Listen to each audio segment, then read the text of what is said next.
have planned a beautiful 15 minutes performance and then prasadam for today. Okay? Thank you so much. So we'll start off with the class. Hare Krishna. Thank you. Haribol.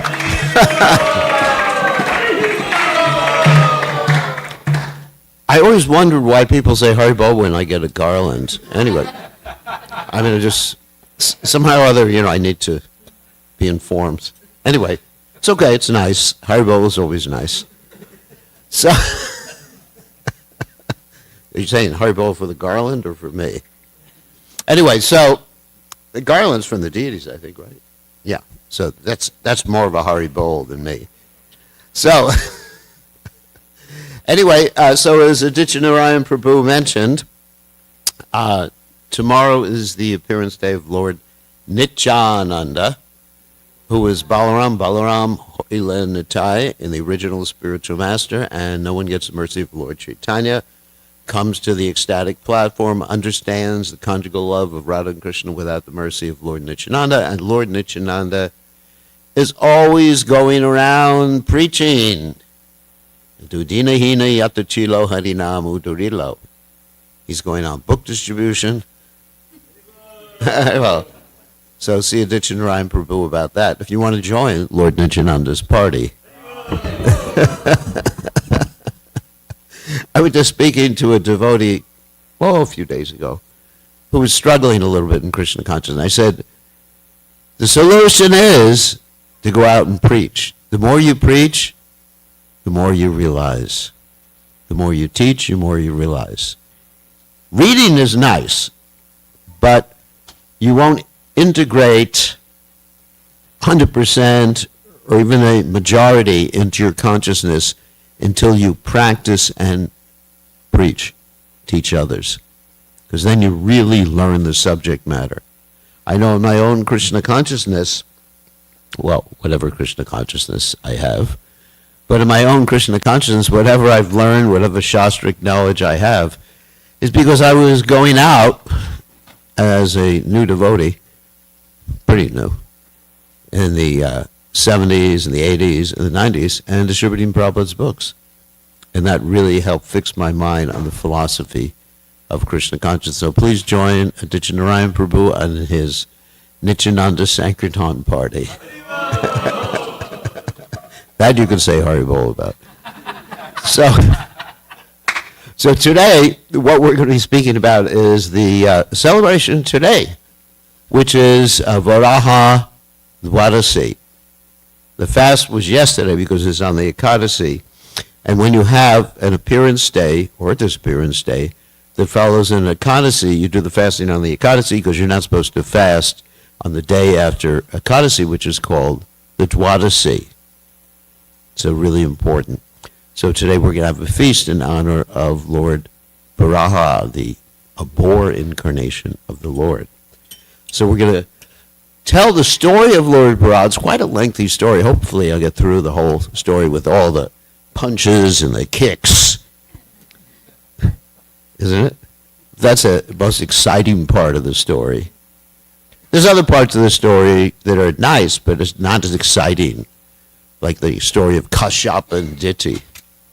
It's interesting, but when you would see where I'm a Kshatriya. So I like Paritranaya Sarvanam Vinashaya Chadushkrita.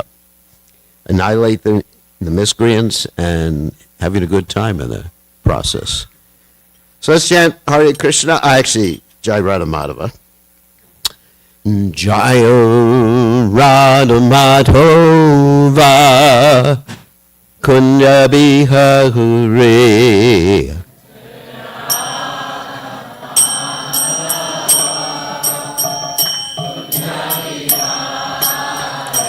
Jaya Radha Madhava Kunya Bihari.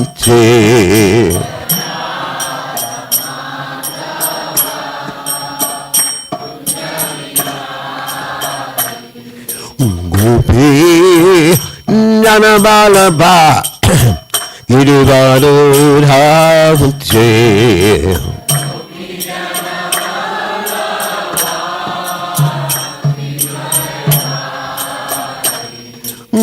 Gopi Nanamalabra Yidivadura Bhutri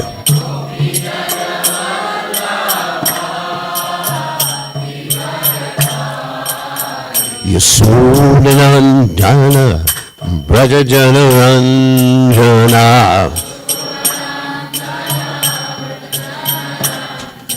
Yasudhanandana Brajajana Ranjana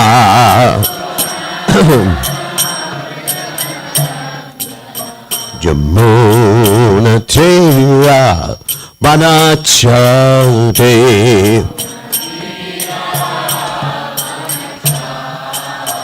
Yamuna Tera Banachate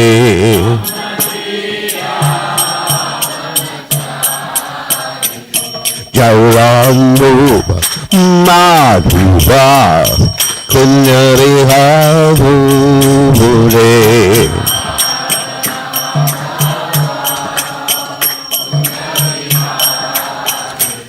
Jarambu Madhuba Kunyariha Bhure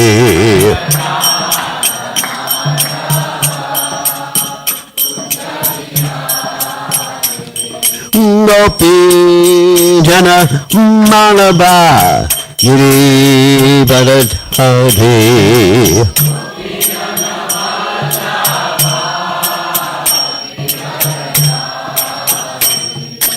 Gopi Jana Malaba Giri Bharadhari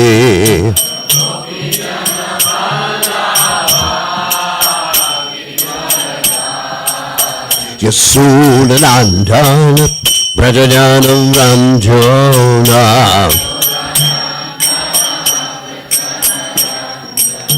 Yasudhanandana Brajajana Ranjana Jamuna Tera Banachate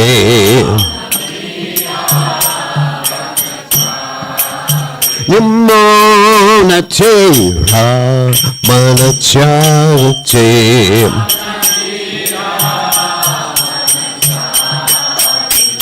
Jayarad Madhuva Kundali Hate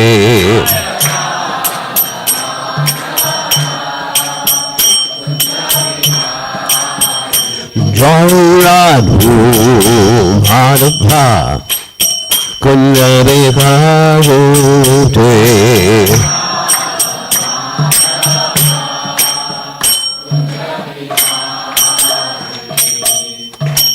Jai Om Vishnu Pad Paramahansa Paravidikacharya also Tera Satashi Shimad His Divine Grace Abhaya Charanada Bhaktivedanta Goswami Srila Prabhupada Ki Jai.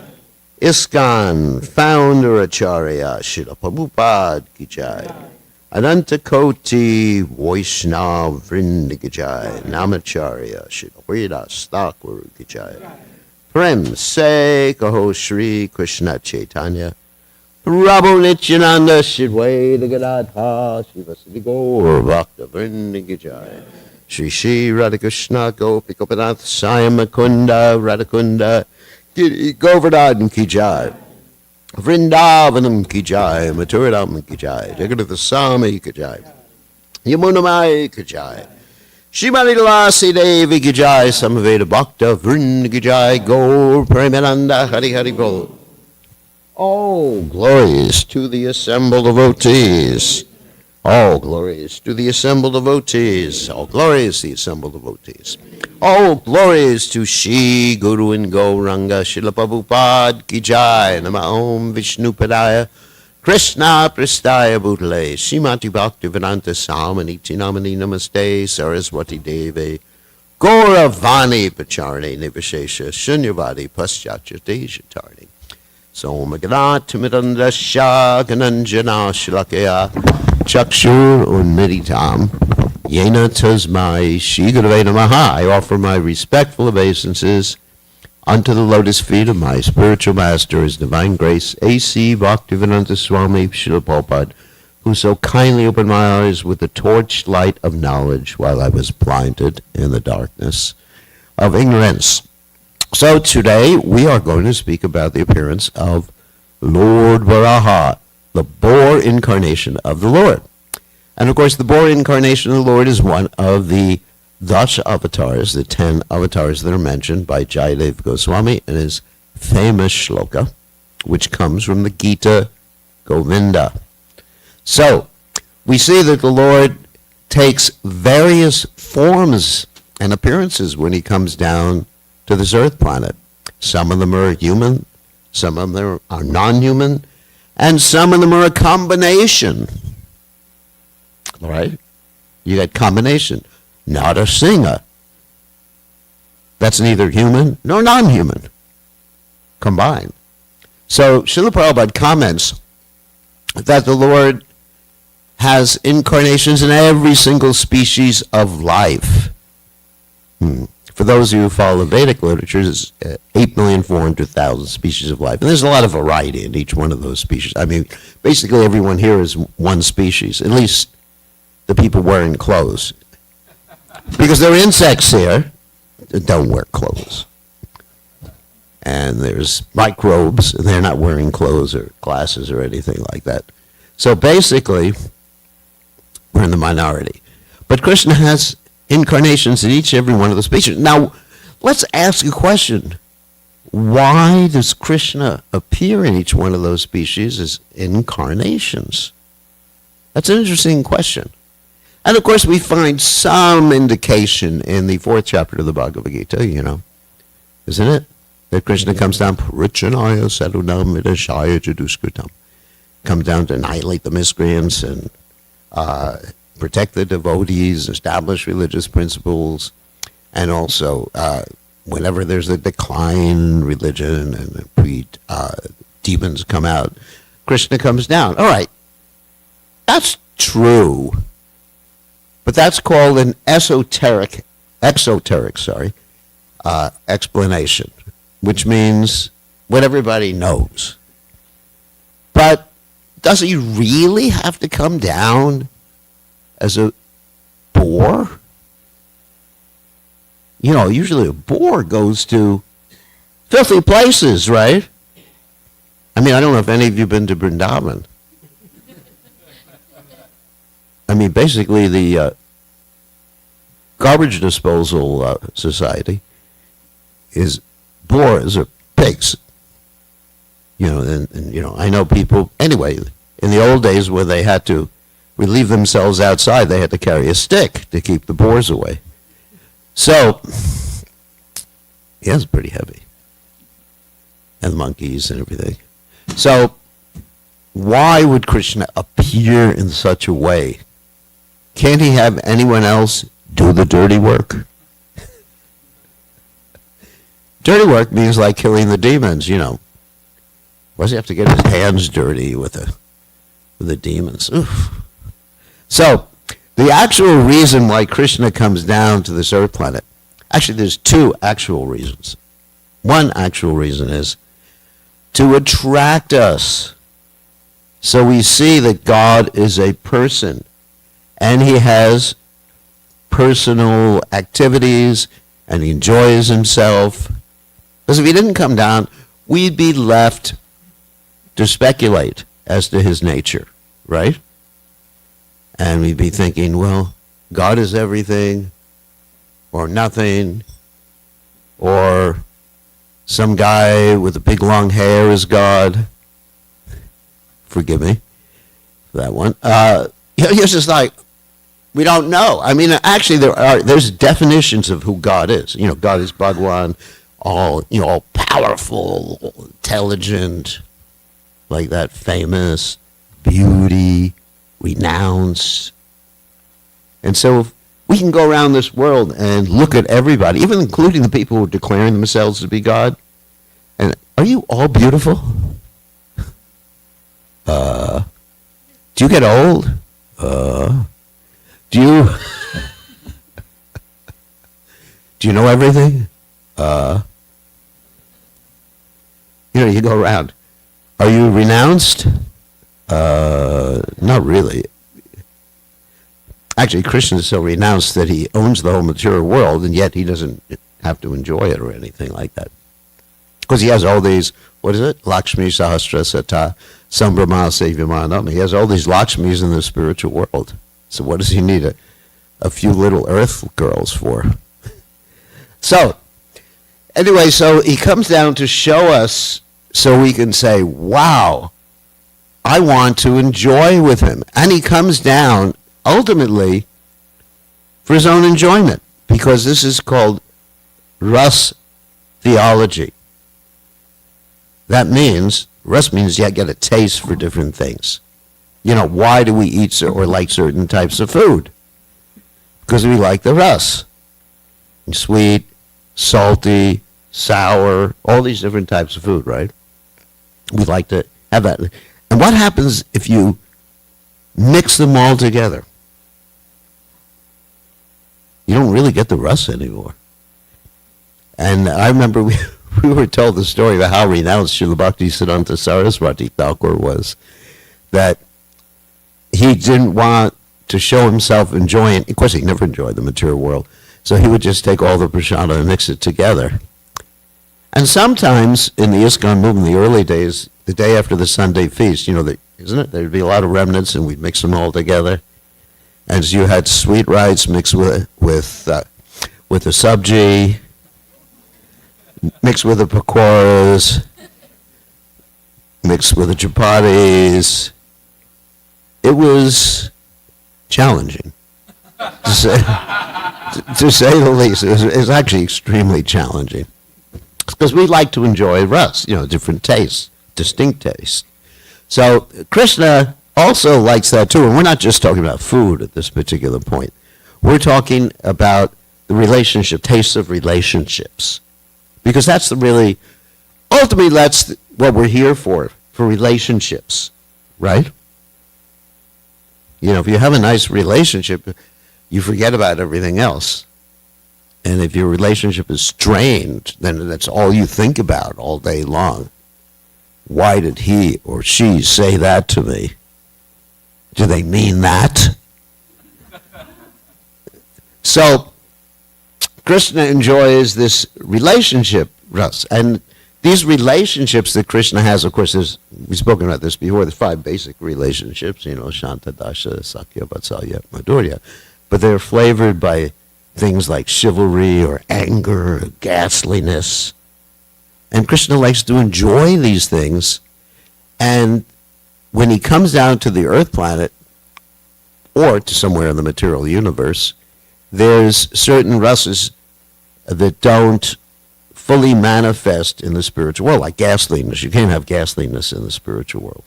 It's not allowed. And you have a little play anger or something like that, but it's not serious stuff, So, therefore, Krishna comes down, and then he likes to dress himself up in different ways. Because Krishna is always, Naviyovanam, he's always youthful. So when you're youthful, sometimes, just like when Krishna was in Vrindavan, he and his friends would play like frogs sometimes, isn't it? And they make these funny noises, rivet, rivet, like that. And that's how children play. All right, I'm a frog. I'm a bird. And so Krishna has bird incarnation. And so Krishna enjoys, he wants, let's see, hug, So he's enjoying, and then he's also fighting at the same time. So, in other words, this particular pastime, as are all pastimes of the Supreme Personality of Godhead, are pastimes of the Lord's enjoyment. It's called Leela. Leela means something that you choose to do and you enjoy. Work is not like that. I mean, many of you, you go to work, this is my Leela. We have devotees here who finance cars. This is my Leela. I'm financing cars. Is that, I mean, what kind of Leela is that? Well, if they didn't pay you, would you still finance cars? No. So it's not Leela, it's business. So Krishna doesn't have to do it. Natasya karyam karanam vidyate. Krishna has nothing that he has to do. Everything is carried out. Prasya Shakti Vividai Vashuyate Svabhavaki Gyana Balakriyacha. Everything is carried out by Krishna's energies. Different energies, and they're all first-class servants. He doesn't even have to ask them to do anything. They just do it. Up to karma. He thinks, I'd like this to happen. Boom, it happens. Wow. So everything is enjoyment for Krishna. The killing of the demons. And in this particular story, you'll see how Krishna arranged it so that he could kill these particular demons. You know, Hiranyaksha, Hiranyakashipu. We're not going to talk about Hiranyakashipu today, but just Hiranyaksha. And it was like a dramatic performance. And then even Krishna, the way Krishna killed them, killed Hiranyaksha, he took his time. It's not that Krishna, being the Supreme Personality of God, it just went like, ping, you're dead. He fought, appeared to be losing at a certain point, and got everybody nervous. Oh, what's going to happen? What's going to happen? You better kill him before it's dusk. Oh my God, the demons become more powerful. And so, basically, he did it for his enjoyment, because he liked a good fight. Okay, so let's start with the story. Hopefully we have time. As I said, so it's a long story. So, once upon a time, even before we start with Lord Varaha or Hiranyaksha, let's start with Diti and Kashyapa. This is all from the third canto of Srimad Bhagavatam. And we're going to be skipping through different chapters because it's not all in sequence in the Bhagavatam. It's actually a little bit out of sequence. So I just put in my notes here, I put them into sequence. And also, just another hint, when we talk about these particular pastimes, there's an amalgamation, a combination of two different appearances of Lord Boar that happened in different manvantaras. So we're going to tell the story as if it occurred in one manvantara, which is pretty much what the Bhagavatam does. So, because the whole idea is not to present history the way we generally think of it in the Western world. The way we think of history in the Western world is everything has to be chronological. What do you learn when you go to the school? At least in America, it was Columbus discovered America in 1492. Magellan sailed around the world. I forgot the year already. It was all useless information. Isn't it? You have a whole list of dates. I don't know if it's like that in India too, is it? Useless. So what we do with Vedic knowledge and Vedic stories is we're not concerned with, what manvantara it happened in. We're concerned with the Siddhanta, the Lord's pastime. Something could have happened in a different planet, something could have happened 1 billion years ago, something could have happened 10 years ago. But the whole point is, it's the Lord's activities. So it's not, don't think of it in terms of mundane history. It happened, but that's why we sometimes amalgamate two different things at two different, not we, the Bhagavatam does. Okay, there's the introduction. So, now we get to the story. So you got Diti and Kashyapa, and they're two Prajapatis, and their business is to create progeny to fill the universe. Okay, once upon a time, Diti felt very romantic, and her husband was doing his sanja. Everybody knows what sanja is? Sanja is done at the evening. That's what a Brahmin normally does. Oh, okay, Krishna Priya Ki Jai. She's one of the founding members of New Goloka. She was so austere, she was serving the deity, she lived in that little room there for a long period of time. just to serve the deities. So, anyways, so many veterans of domestic wars. So anyway, so Didi got very romantic with her husband, inappropriate time, and her husband said, inappropriate. And she said, I want a son. He said, not the right time to do this. So she basically grabbed his dhoti, or whatever he was wearing in meditation. Even after he said, just wait a little while. It's a sanja, because during this sanja, it's not auspicious because Lord Shiva, who is Ashutosh and very merciful, is traveling around with some of his associates who are ghosts and demons and bhutas, pisachas, like that. And they are looking for different ladies who are going to get pregnant and to give these ghosts, demons, pisachas bodies. So really don't want a kid who's a demon or pisacha or a ghost or werewolf. Of course, that word's not used. But you don't want a kid like that. And of course, Lord Shiva is very compassionate.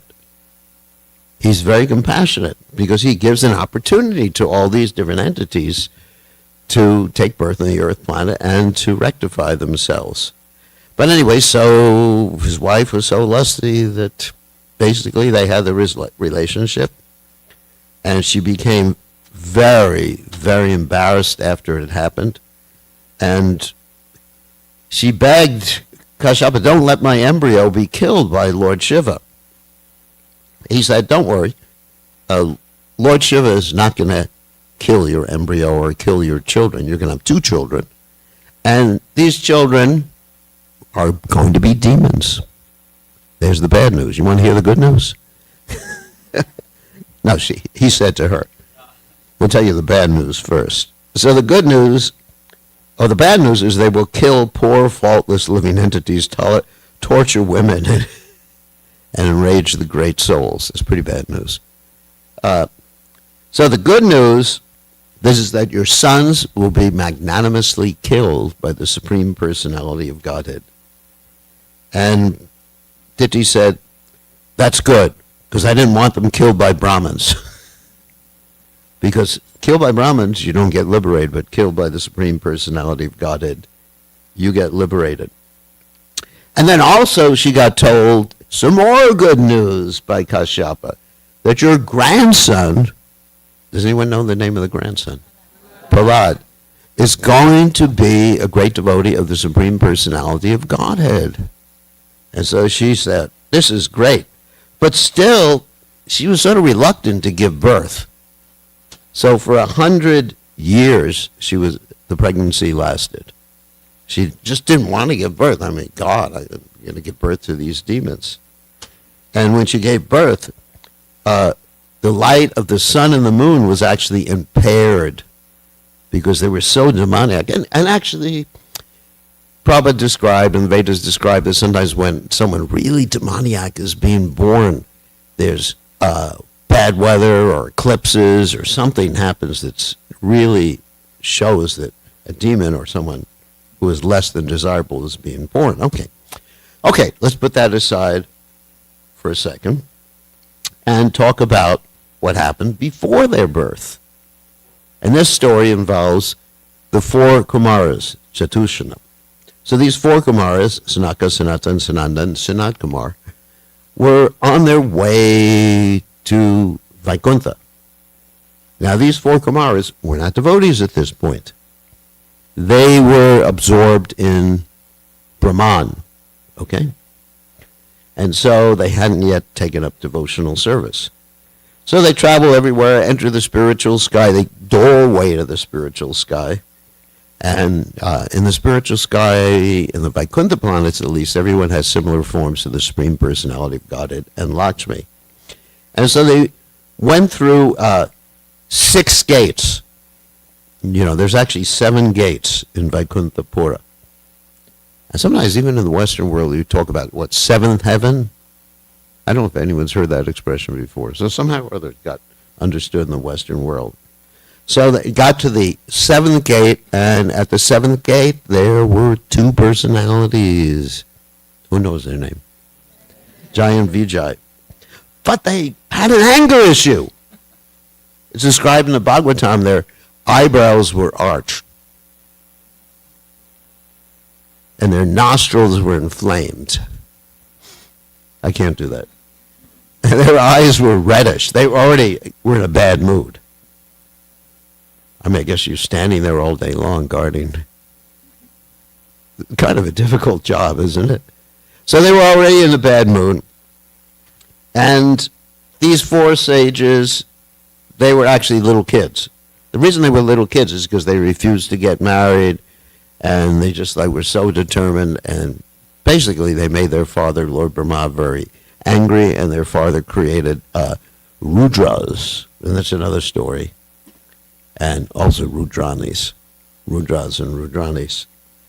So these four were forbidden entrance by Jai and Vijay. And so the four Kumaras said, these people are pretenders. They don't belong in the spiritual world because they're overcome with anger. So they're demons. So let them go somewhere where they'll be comfortable, which is the material world. When they heard that, they became very much afraid. And they became humble. Jai and Vijay became very humble and said, please forgive us. At that time, Krishna, the Lord of Vaikuntanath, came and he saw what was happening. The sages, first thing happened with the sages before anything else, the sages smelled the tulsi fragrance from the lotus feet of the Supreme Personality of Godhead. And they became attracted and became devotees like that.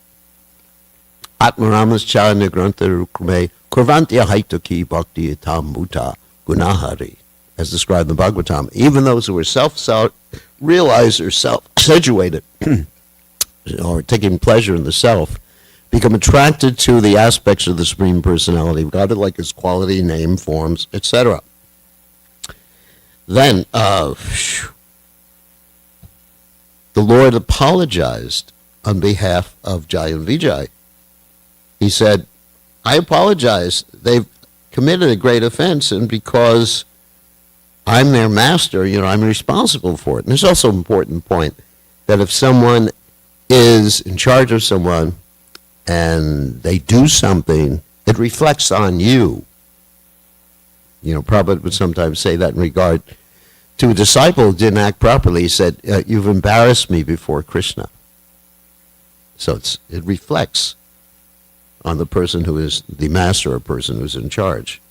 And so, anyway, Krishna appeared of the punishment, approved of the punishment, and he said they have to go down to the material world. And the Bhagavatam doesn't talk about the 7 births or the 3 births or anything like that. It's interesting, at least in my reading of the Bhagavatam. But anyway, that's traditionally the story. It's from some of the other Puranas. So then the sages left after seeing the Supreme Personality of Godhead. They circumambulated the Lord, and the Lord left the situation. And Krishna, before he left the situation, he explained to Jai and Vijay, he said, this whole situation was foretold by Lakshmi. She originally cursed you because she came back from visiting someone, and you stopped her. I mean, it's enough that they stopped the 4 Kumars, but what to speak of Lakshmi? I mean, that's a major, major offense. So Krishna went back to his celestial abode, and the 2 doorkeepers, they went, bloop. As Prabhupada described the process of coming to the material world, and he used the word bloop because when you throw something in the water and it hits the water, it goes bloop. So sometimes when the devotees would talk about that, when someone left the society, a devotee would say, when did so-and-so bloop? It became part of ISKCON nomenclature. So these are the two personalities who became the sons of Kashyapa and Diti. And their names were Hiranyakashipu and Hiranyaksha. They were actually twins, but even with twins, one is born before the other. So, Lord Brahma explained that. So when they appeared, when Diti gave birth, there were earthquakes in the earth, and everything was shaking. There were winds. And these two demons had uncommon bodily features. It's described in the Bhagavatam. They had steel-like frames, which grew like two big mountains, that it appeared that their bodies touched the sky. I mean, they blocked the view of all directions and shook the earth at every step. So Kashyapa gave them the name Hiranyaksha and Hiranyakashipu. So, that's gold eye and gold bed. In other words, one who is lusty after gold, and one who likes opulent life and sense gratification. Imagine calling your kids that. What's your name? Gold lust. What's your brother's name? Illicit life, sense gratification. So Hiranyaksha had a problem with temper. And he had a huge mace, and he went to fight with the demigods. And he went up to Swarga.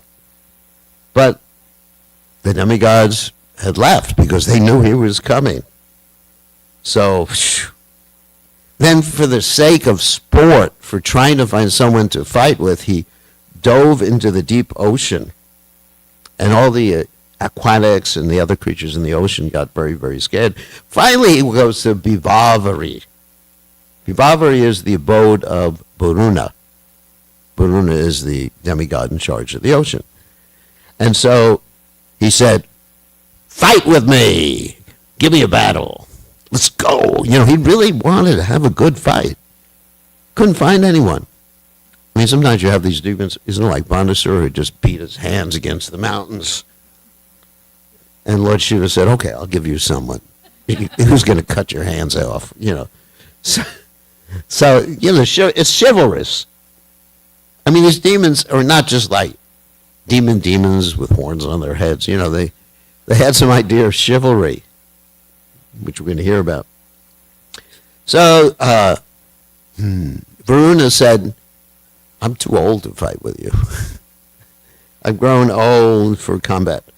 But you should find the Supreme Personality of Godhead who will teach you a lesson. And you will lie down on the battlefield surrounded by dogs. And you will have an eternal sleep. These are all the words of the Bhagavatam. And so he became very, very enthusiastic about that. Meantime, we have Manu. So all these things are happening in the meantime. We're amalgamating the stories. Meantime, Manu approaches Lord Brahma. He says, he's a progenitor, and he says, tell me what to do. And give me a place where all the living entities can live. At least the human beings can live, because Manu is the father of mankind. Just like we have the Manu Samhita, the rules for human beings. And so Lord Brahma, he says, you can the Earth planet, but then Manu says, the Earth planet is submerged in the ocean, so I need your help. And Lord Brahma thinks about it. What can I do about it? This is the Garbhodak Ocean. It's not the Atlantic Ocean or the Pacific Ocean or anything, because that's on the Earth. It makes sense. So Garbhodak Ocean is the ocean formed by the perspiration of Garbhodaksha Vishnu, who lies down in the Garbhodak Ocean. So, therefore, Lord Brahma thinks about it, and while he's thinking, feels like a little sensation in the nostril. And something comes out. This is Lord Brahma, he's powerful. Something comes out. And what happens is that a little boar comes out of his nose. little tiny pore.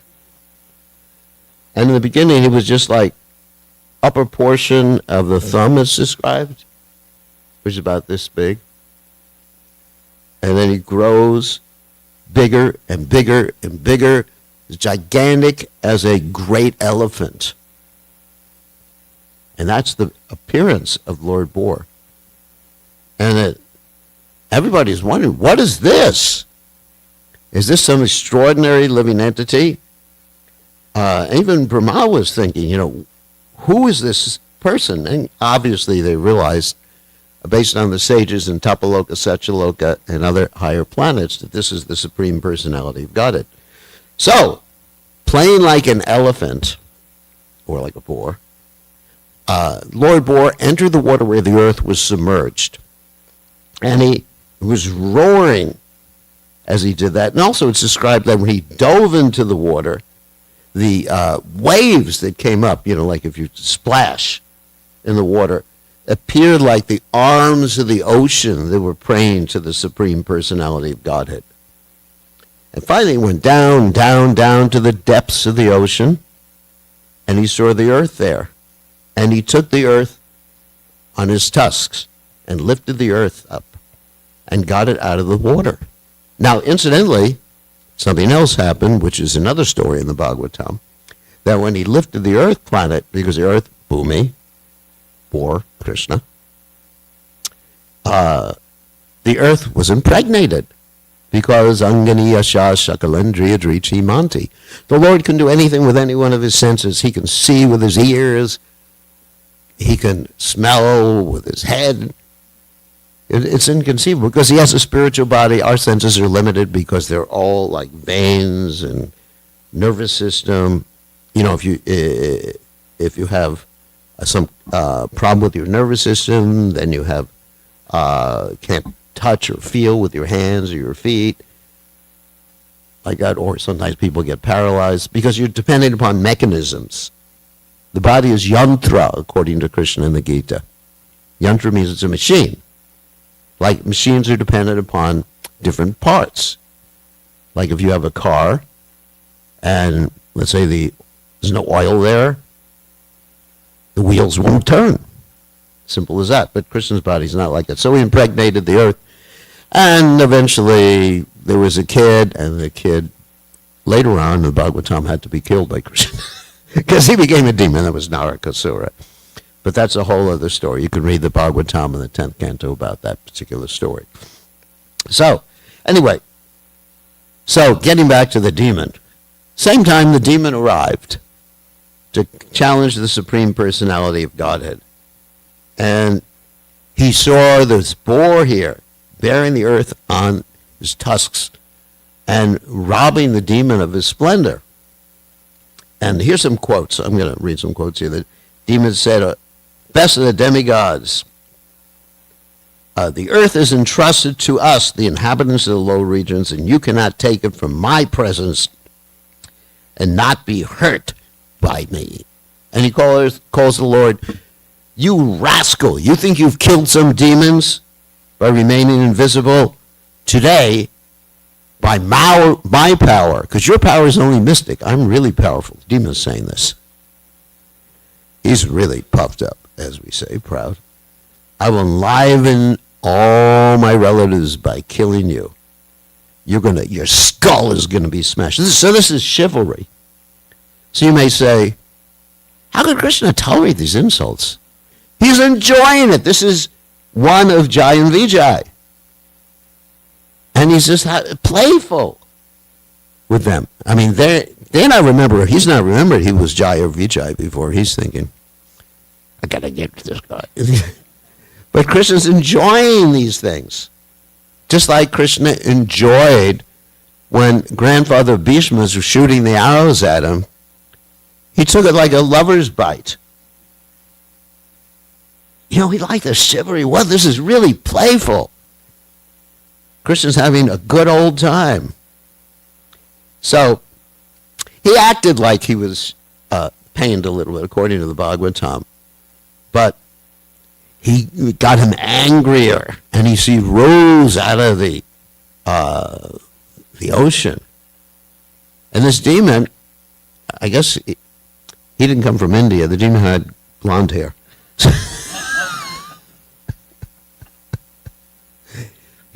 Scandinavia, I don't know. So, it says golden hair. And, but actually some devotees had blonde hair too. Actually, Narad Muni has blonde hair and blue eyes too. So, it's all right. Don't think that everybody with blonde hair and blue eyes is demon. There's some good devotees. So Krishna placed the earth, in a safe place on the water. And to make a long story short, because I have pages and pages of this thing, so that there's back and forth, there's these words and hissing by the demon, and the demon trying to hit Krishna or hit Lord Boar, and Krishna moving aside, and so he's not hit. And finally, Krishna strikes the demons on the right of his brow, and the demon protects himself. And so enraged, they're both enraged and then hitting each other with maces. And it's described as just like two animals fighting for a lady, for a mate. So you see this sometimes. You see this with elephants or cows, bulls. The bulls are going to be fighting each other with their horns. So it appeared like that. And so what happened is it kept going for quite a period of time. And Lord Brahma and the demigods were starting to get pretty nervous. Here's another quote. He said, "My dear Lord, no need to play with this serpentine demon, who's always skillful in conjuring tricks and is arrogant, self-sufficient, and most wicked. Kill this demon before the demoniac hour comes." Because we know what? Demons get more powerful when it becomes dusk, which is almost dusk. It's like the witching hour. Dusk and dawn, the twilight time.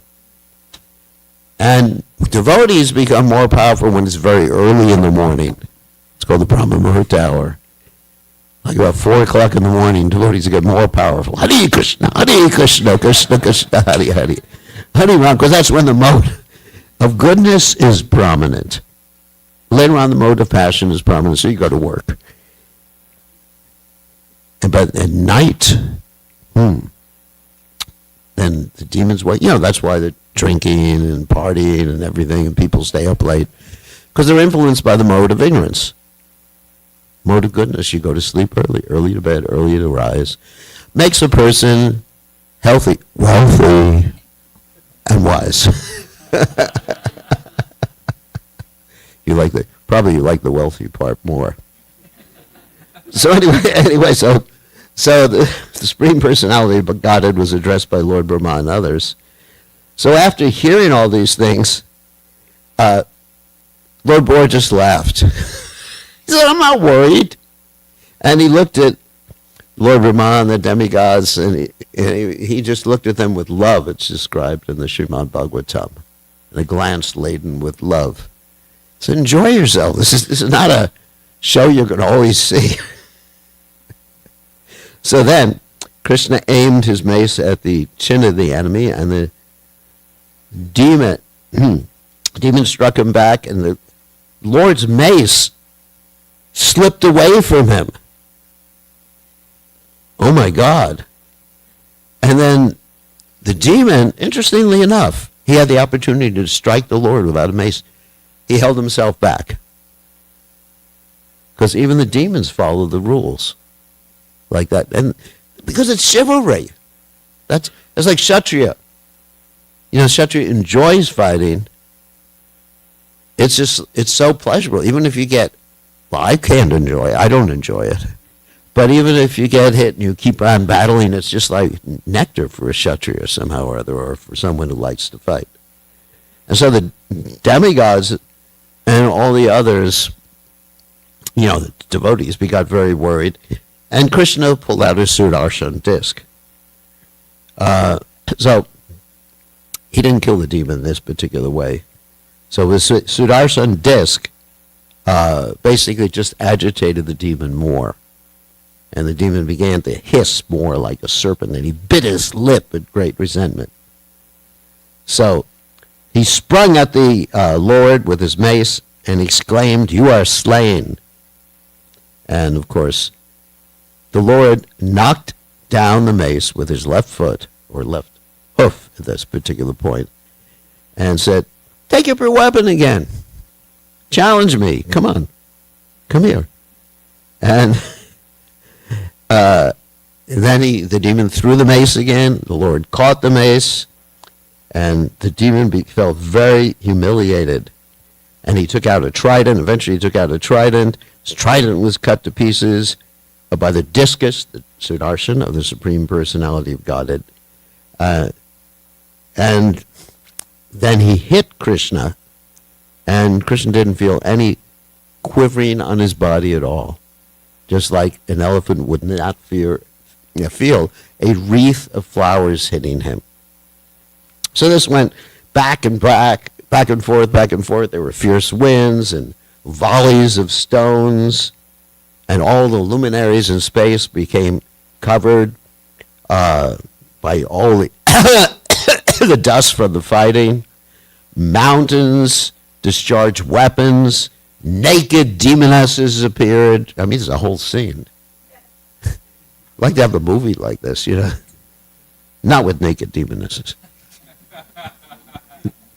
With tridents, and their hair was loose.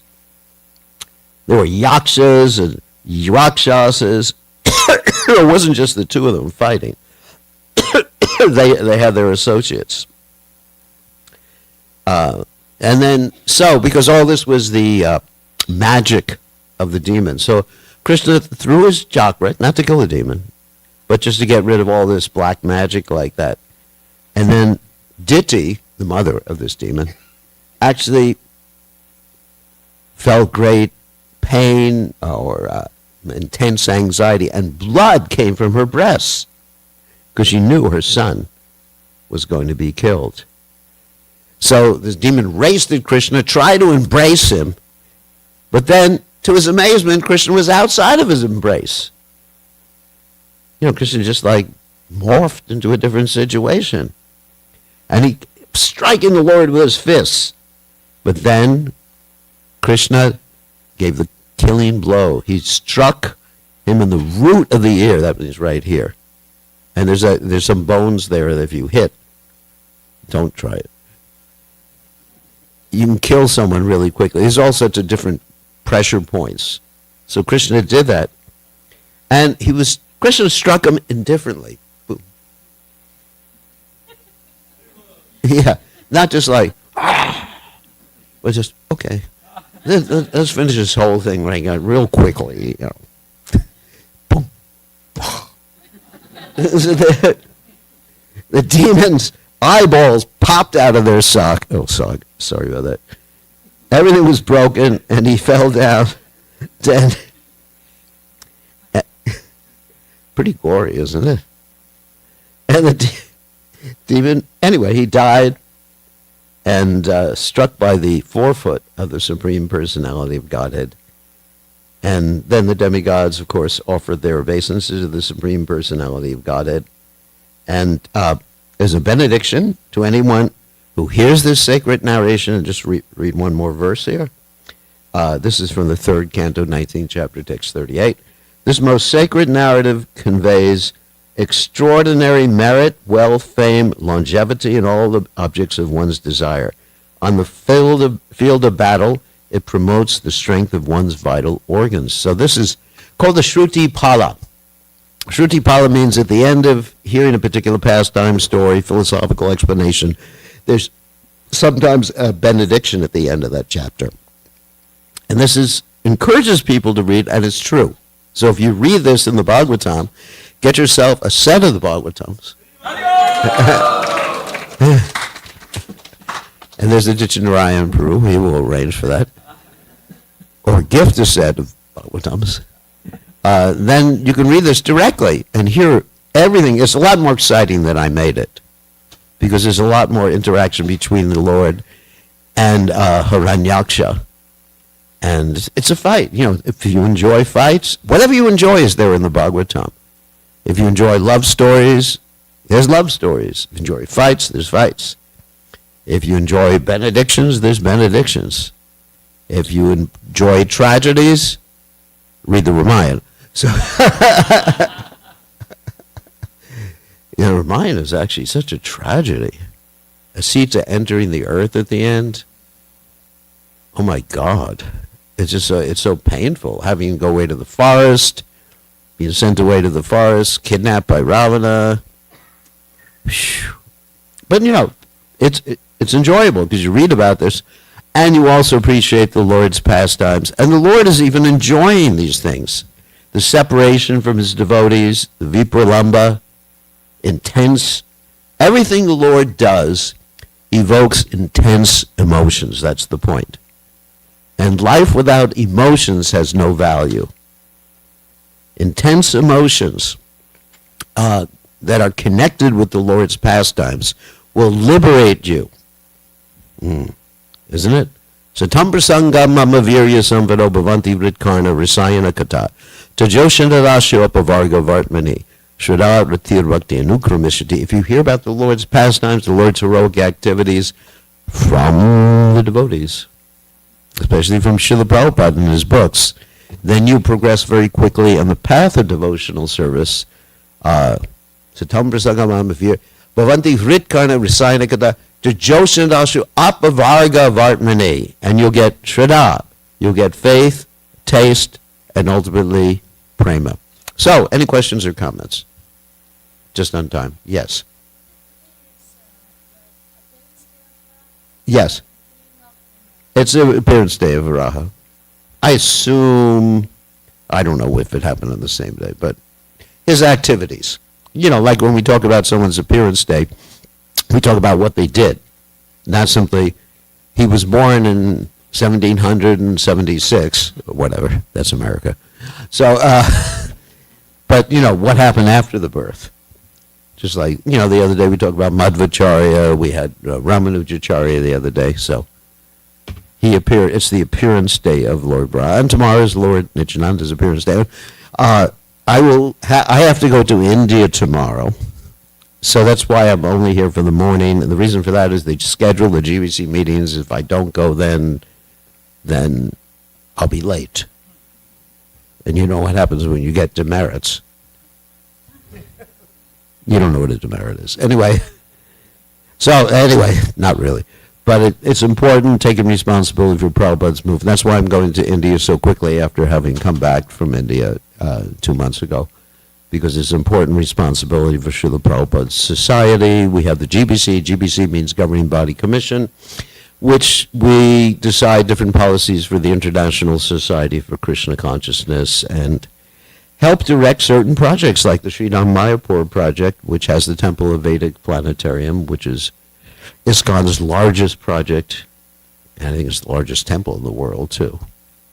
So, anyway, I will be leaving midday tomorrow. So any other questions or comments? Yes. Just for my understanding, when you were explaining the story where four Kumaras went to Yeah. what I understood correctly, that four Kumaras were not devotees at that time. They were not devotees. So my question is, I just want to understand if they were Brahman realized or not devotees. Yeah. How can they enter Vaikuntha, Goloka, and how Jaya and Vijaya, who were already Vaikuntha, can get? Well, first of all, they weren't Mayavadis. Mayavadi means someone who considers the Lord's body, personality, and everything like that to be illusion.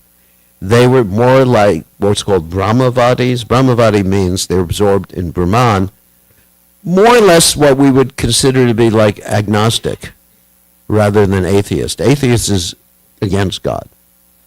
Agnostic means, I don't know. Prove it. So because they were Brahman, realized they could enter to the gate, not to get into the seventh gate. And then they had the opportunity. And actually they had a good family. Lord Brahma was their father. So they had a devotee father. So that's the advantage of having a devotee father. So then they became devotees. I mean, there's no no guarantee that if you have a devotee father, that your children will be devotees. I mean, we mentioned Narakasura, who had a godfather, who God was the father of. Sounds interesting. Who God was the father of, and he became a demon by bad association. And there's other examples of that too. And there's examples of devotees becoming demons. Like Vidvid or Gorilla in Minda. They became demons and had to be killed by Balaram. So by good association, anything can happen. So, yeah, they were innocent. They were absorbed in Brahmana and they were innocent. That's the difference. Okay, one other question and then we have to end. Rishikesh, you have a question.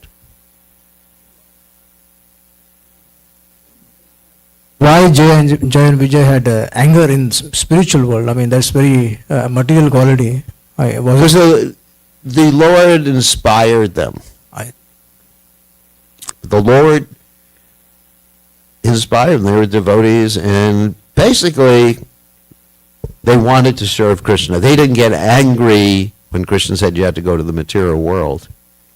They thought there's more to the story, that if this will give you pleasure, Krishna, just like Lord Chaitanya prays, Slishava Padapanaśtamam Darshanamar Karotava, that if you crush me by your embrace, leave me broken heart by not being present before me, you're completely free to do anything and everything. I just want to give you happiness. So this is the mood of a pure devotee.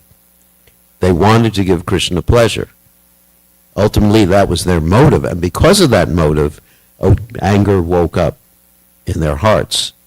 Because that was Krishna's desire. Because the interesting thing about pure devotees is their consciousness is perfectly in tune with Krishna's desire. And their consciousness was.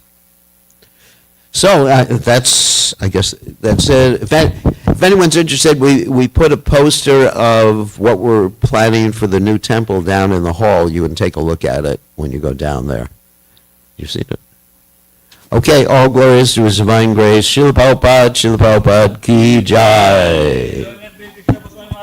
Ki jai. Hare Krishna. Thank you so much, Maharaj, for such a beautiful presentation on the appearance of Varahadev. And Maharaj so nicely presented like so many chapters from the third canto of Bhagavatam and such a beautiful presentation. So let's again express our gratitude to His Honorable Krishna Goswami Maharaj for such a beautiful, really wonderful presentation on Varahadev.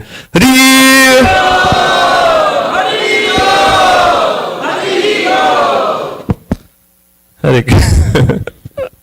Hare Krishna. Also, Maharaj mentioned, anyone here who does not have a Srimad Bhagavatam set, please take a set. And also, we have readings throughout the day where we get together on Zoom calls and we read Srimad Bhagavatam together, like evening 9 o'clock on weekdays. So you get a set and you can join the calls and read Bhagavatam with us. It's very, very powerful. So as Maharaj said, please, everyone who does not have, take a set of Bhagavatam. We'll be downstairs at the book table. If you already have, you can sponsor a set of Bhagavatam, or you can get a full set of Chaitanya Charitamrita. Okay, thank you. Also, we'd like to thank the devotees who have cooked the Sunday offering today. This is the Narsimha team, which is headed by Rajeshwari Radha Mataji, and they have cooked like a huge opulent prasadam today. So we'd like to thank them for their wonderful cooking. And let's pray to Shri Shri Radha Golokananda to bless them that they offer such nice seva. So let's loudly chant, Hare Krishna. Hare Krishna, Krishna Krishna, Hare Hare, Hare Rama, Hare Rama, Rama Rama, Hare Hare. Also for today's Sunday feast, we don't have a sponsorer. So if you like to take this opportunity, you can sponsor the wonderful Sunday feast, which is going to be served downstairs. So if you like to sponsor, you can let me know. I'll be downstairs, or you can raise your hands now. Okay.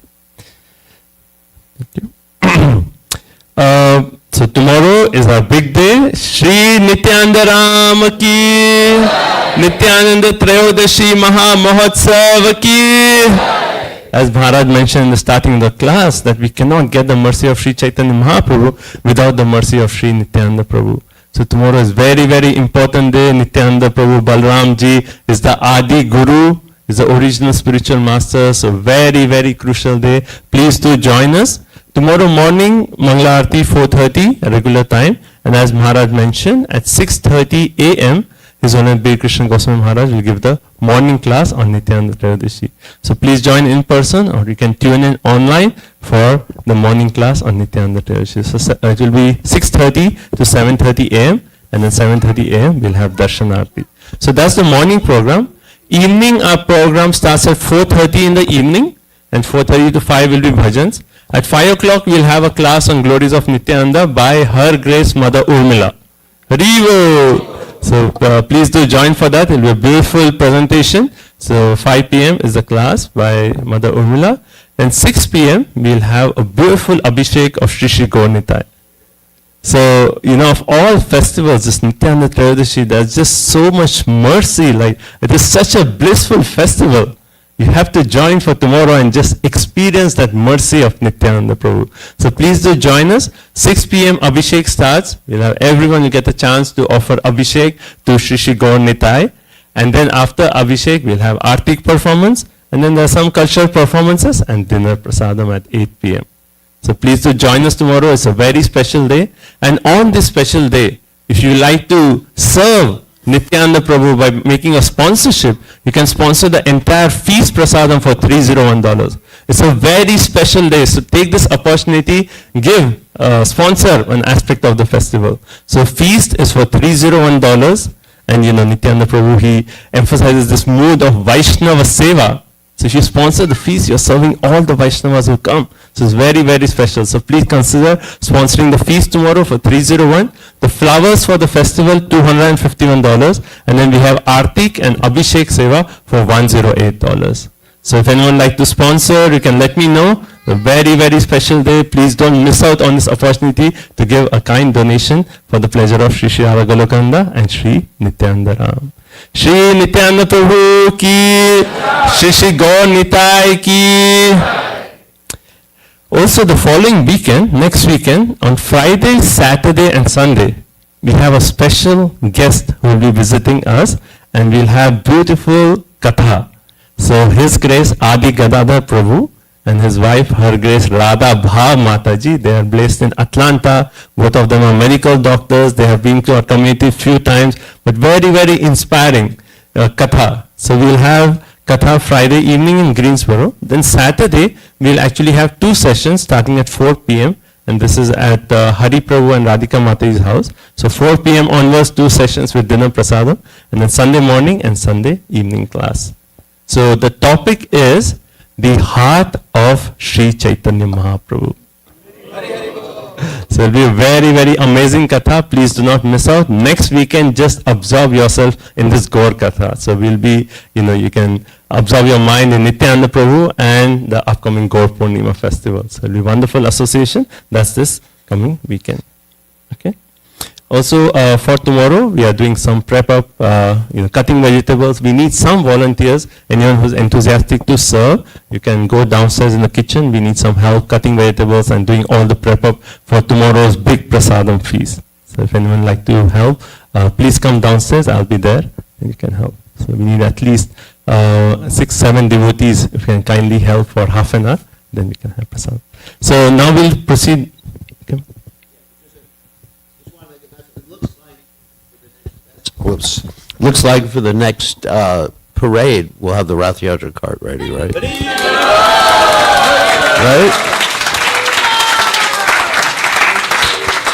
Yeah, just doing the finishing touches right now. And so we'll have our brand new Rath Yatra cart. I'll be there for that. That'll be the 15th of March. 15th of March I'll be here.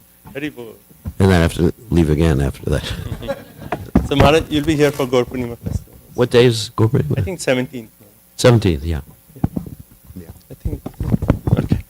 Okay, so that's wonderful. Thank you, Maharaj. So it'll be amazing. The St. Patrick's Day parade is there. So in downtown, we'll have the big chariot. So that's something to mark your calendar. Do not miss out. This is the first time the huge chariot with big Jagannath deities are going to come out. So that'll be very exciting. Right? Okay, so we'll proceed downstairs. And those who would like to help in the kitchen, please come to the kitchen. Downstairs, we are going to have a 15 minutes performance of Nityananda Ashtakam. These are 8 verses glorifying Nityananda Prabhu. And Champaklata Mataji and students have planned this beautiful performance. So let's go down quickly, get our seats, and as soon as you settle down, the performance will start. So 15 minutes